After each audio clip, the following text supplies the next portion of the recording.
mayambu khurumjari ai asifazmi aduga domni yengliba asina knowledge tv manipur ni masige khogi topic ti internet karamna horakhi internet karino haibasni video asibu yengbiriba viewers singna channel asibu ahanba yengbo oirgadi channel asibu subscribe to biramo loinana bell icon su nambiyo maramdi aikoi ye matungda lakadaba video singi notification adom fangna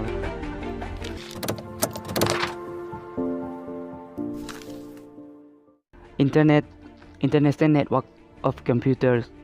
internet haibadi computer ani dagi hena amata oina connection tauba malem gi leiba kaya gi computer singbu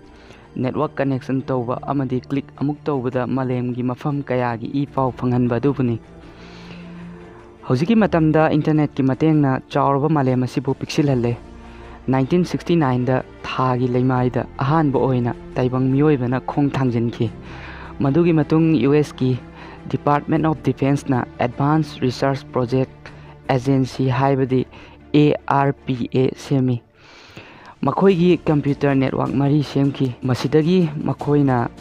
makhoi data exchange amadi share tauki matungda makhoi ni university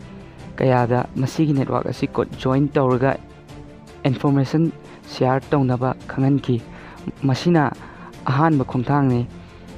matungda engineer scientist loinana computer expert pu research tawnaba thamki matungda masigi network asi tapna private agent sing amasung achamba miyoi singi hangdokhi loinana khwaidagi interesting oriba wafam desini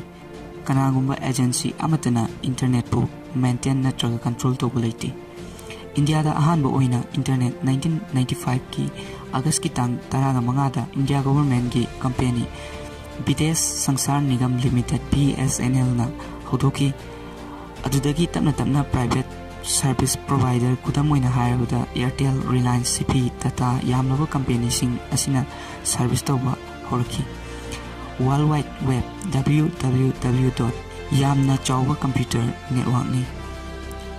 aduga masiga Netscape Internet Explorer amadi Chrome browser na chingba lakhi masina loinamak connect tawi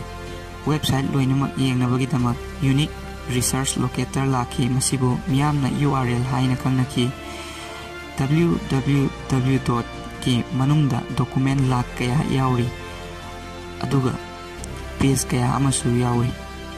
yamlaba page sing asida text graphic video audio link na chingba